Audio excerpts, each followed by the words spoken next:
Boom, what's a goody cuz again? Welcome back to another reaction with your boy. How a 2-star recruit became an NBA superstar. Your man Damian Lillard. I think at some point we're probably gonna make it through like all the NBA players, the ones that I seem to follow. Actually, Larry Bird I didn't know anything about. Even Magic Johnson, like I had just heard people talk about him, but I'd never like actually sat down and watched them play. But Damian Lillard I do keep up with, especially because he's been on Sway in the Morning. So, man's got bars. He's got bars. But hey, let's see how he made it. Like as an NBA star. In high school, Damian Lillard was short, skinny, and just a 2-star recruit. After that, he played for a college nobody had ever heard of. The title of my movie is It's Dame Time. Get ready for Dame Time, a story of Lillard's unlikely road to the NBA and how he became the most clutch player of the last decade.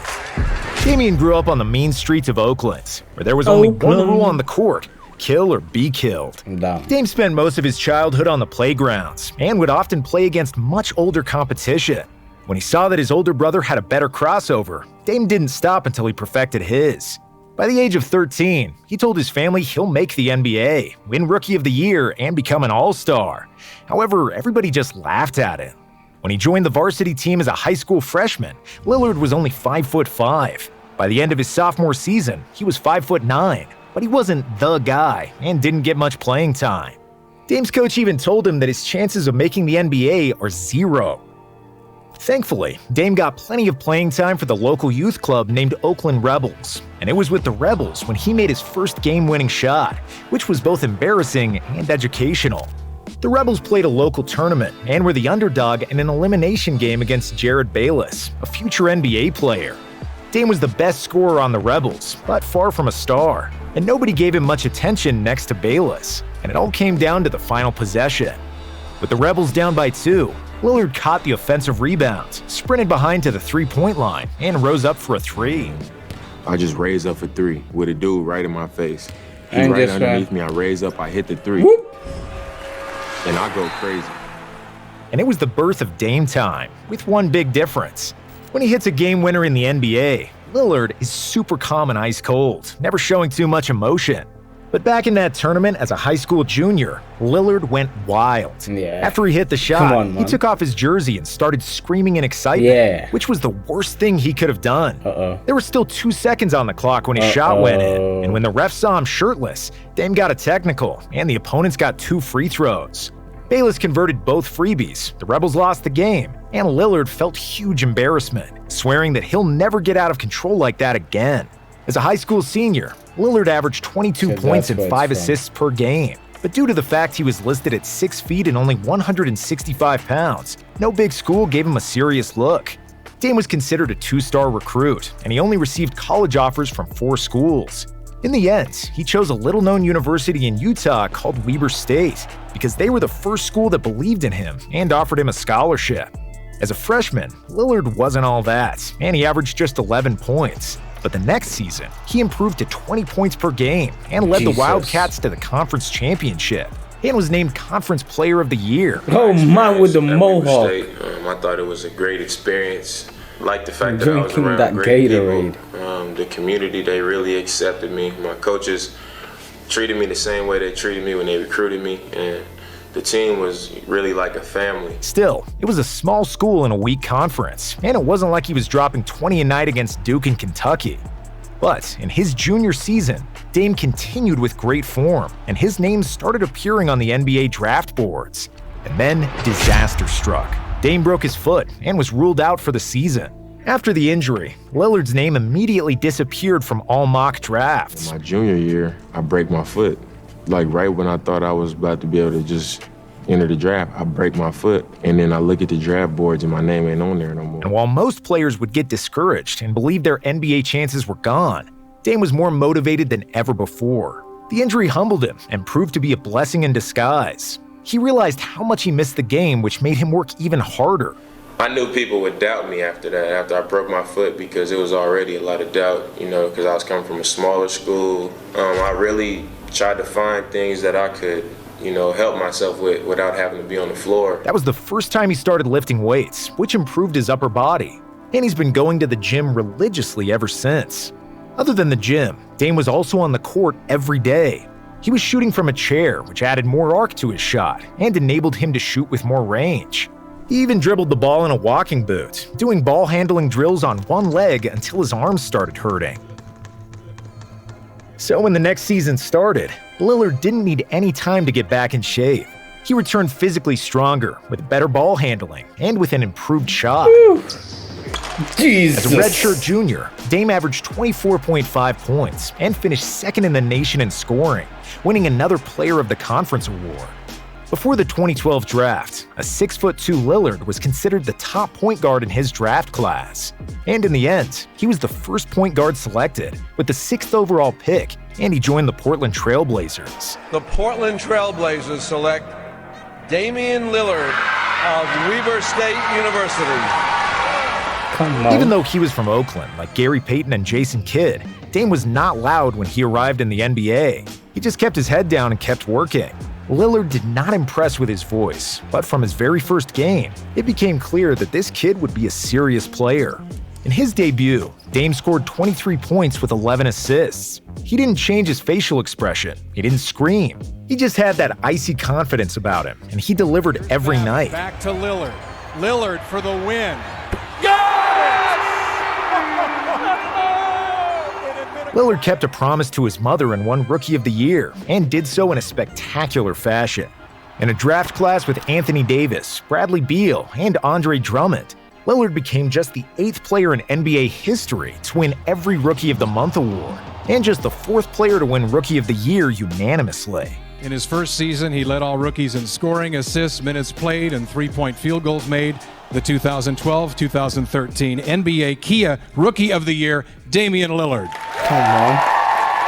As a sophomore, even though Lillard's numbers stayed virtually the same, the Blazers improved significantly. Dame became an all-star together with teammate LaMarcus Aldridge, and Portland qualified for the playoffs. In the first round, they squared up against the Rockets, who had Harden and Howard, and who were considered heavy favorites. But after 5 games, the Blazers led 3-2 and were in the position to win their first playoff series in 14 years. With just 0.9 seconds to go in Game 6, the Rockets had a 2-point lead, and it seemed like they would force Game 7. Unfortunately for the Rockets, the Blazers had Lillard. A 3 wins the series. It's Lillard. He got the shot off. Lillard, good! And the Blazers win the series. Everybody expected the ball to reach Aldridge's hands because he was Portland's best player. But Dame unexpectedly got wide open, got the ball, and shot a deep 3. The ball went in for the win, and Dame became a hero. Unlike that time against Jared Bayless, he didn't rip off his jersey. He stoically just walked it off with an icy stare until his teammates corralled him and knocked him to the floor. In his first ever playoff series, Lillard averaged 25, 6, and 6, with nearly 50% shooting from 3. In the second round against the Spurs, Dame averaged 19 points, but the Spurs were too strong and won the series in 5 games. In Damian's third season, he again featured virtually the same stats of 21 points and 6.5 assists per game, making his second All-Star team. Can he shut him down like he did last year? Little fires. Oh, are you kidding me? At the horn. But after a disappointing first-round playoff exit, the Trailblazers came to a crossroads. 4 of the 5 starters, led by LaMarcus Aldridge, left the team. Lillard was the only one left, and it seemed like Portland would be bad for a long time. Except the space opened up for another great draft pick, CJ McCollum. CJ blossomed as a starter, and the Blazers again had 2 players who guaranteed 20 points each night. Lillard improved his numbers to 25 points and 7 assists per game, and Portland didn't skip a beat, making the postseason for the 3rd straight time. In the playoffs, they got past the Clippers, but then lost to the Warriors, despite 31 points per game from Dame. 2017, Lillard improved his regular season averages to 27 points, but somehow missed the All-Star game for a 2nd straight year. The Blazers weren't very good. That's why they decided to trade for center Jusuf Nurkic, someone who runs well, controls the defensive boards, and sets great screens. With the Bosnian beast on the inside, the Blazers made the playoffs. But in the first round, they got swept by the almighty Warriors. Next season was more of the same. Lillard averaged 27 and 6, and this time he did make the All-Star and All-NBA first team.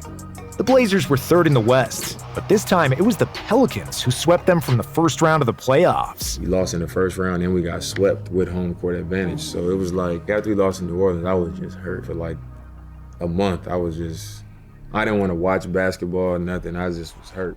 One of the main reasons for the Blazers' playoff failure was the fact that Lillard could not solve the opponents doubling him in the pick and roll. He finished that series with only 18 points on horrible 35% shooting, 30% for three, and only 19 assists to 16 turnovers. It was a huge disappointment in how inefficient and helpless Dame and McCollum were in the playoffs, and the dooming questions started to arise. Should Dame ask for a trade? But as you can probably guess, Dame didn't do that. He worked tirelessly over the summer to improve his game. He watched hours of video of the playoffs and the entire season. And the following year, he returned as a fitter and better player. This is for the win! And soon became one of the most complete pick-and-roll ball handlers in the NBA. Lillard became a master in reading the pick-and-roll coverage and started making great decisions against every scheme designed to stop him. He is now able to anticipate trap defenses and kick the ball out before the double comes. Or he patiently waits for it to come, only to split the double and pass to an open teammate. If a team uses drop coverage against him, Dame will just shoot over the top and kill you from the outside. He became very comfortable with the step-back shot, which is arguably one of the best in the NBA. In one-on-one situations, Lillard has excellent hesitation dribbles that free him up, or he'll just turn on the nitro and break through his guard on the way to the hoop. For us, we proud of the way we bounced back after last year. I think it says something about the character of our group and the environment that we've created. And we also know that, we got to come out here and perform. But I think the good thing is that we were, really excited about getting back and redeeming ourselves. So just happy that we had that opportunity again. The 2019 season saw a much more patient and mature Lillard, and it was most noticeable in the playoffs. Against OKC in the first round, Dame was surgical in dissecting the Thunder defense, who threw everything against him and couldn't do much. In Game 5 of the series, the score was tied with a few seconds to go, and Lillard dribbled the ball up the floor, guarded by Paul George. The whole world expected him to drive to the basket and get a close look.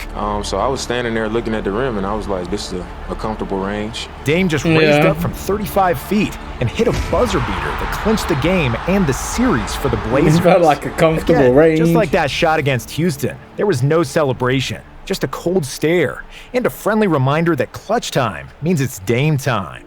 He took one little step this way, I crossed it back over, and I jumped to the right, and I got a clean look at the rim. I was like, that's going in. In the second round, the Blazers were pushed to Game 7 against the Nuggets, but they managed to win and advance. Finally, in their first conference finals since 2000, Portland had a great chance against the Warriors, who had an injured Kevin Durant. But once again, Golden State proved to be too big a bite for the Blazers to chew. Lillard and McCollum had great moments, but Steph and the Warriors were just on another level, and they swept Portland again. In the offseason, Dame was entering the final year of his deal, and Portland was afraid that he might look for greener pastures. But Dame is a loyal guy. He chose Weber State because they were the first to offer him a scholarship. He still has the same coach from Weber State as his personal trainer.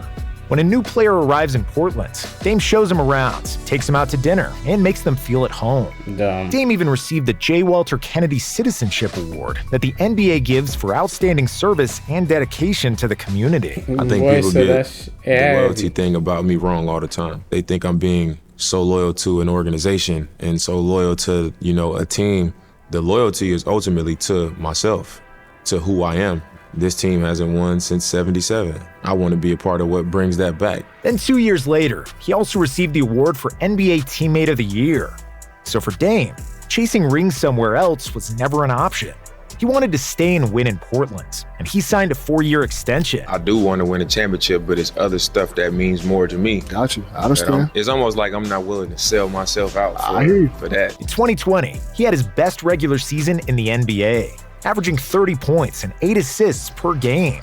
But Portland suffered another blow in the first round of the playoffs. He did wash the bad taste from his mouth by going to the Tokyo Olympics, where he won the gold medal with Team USA.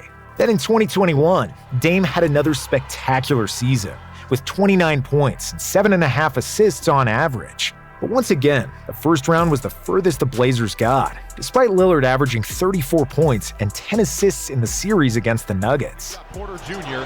on him, 5 left in the game. Lillard fading away the 3. He got it! Damian. And after 9 seasons, the Blazers fired coach Terry Stotts and replaced him with Chauncey Billups. But before we could have seen how Chauncey would impact the Blazers, Dame got hurt. In 2022, he played only 29 games, after which the management decided to break up Dame and CJ. McCollum got traded to New Orleans. In 2023, Dame returned to his usual form and is currently averaging 27 points and 7 assists per game. Since 2012, when Lillard entered the league, Dame is the player with the most points scored in clutch time, for a tie or lead in the last 5 minutes of the game. In his 11-year career, there isn't a team in the NBA that hasn't been a victim of Dame time at least once. And his celebration of pointing at his wrist saying Dame time has become iconic. And he's just a loyal guy. Yeah. And it goes back to his days at Weber State. He turned a small opportunity into like a really big opportunity. Portland's sort of the same. It's a small market. He's made it his own. He's loyal. I think he really believes something special can happen there. So far, Lillard made the All-NBA team 6 times, made the NBA's 75 best player list, and is in the top 10 all-time in three-pointers made and in free throw percentage. If he retired today, Lillard would be a Hall of Famer. And on top of everything, he's one of the most humble and definitely the most loyal NBA superstar of today. Whether he manages to win a ring in Portland or not, he'll retire as one of the best shooters in NBA history and one of the most clutch players to ever play. Damn, my boy Damian. I didn't know he was loyal. Like, see, it's good for me to watch such videos because I didn't know who he was as a person. And now I'm like, bruh. Kawhi Leonard wasn't. I was liking this guy. I love him now. You know, type deal. Damn. I even think that, like, oh my days. Not that it made me, it made me emotional, but in like a good way. You know what I mean? Nah, I like that. I like that. If you like it as much as I did, leave a like, comment, and subscribe to your boy. I'm out.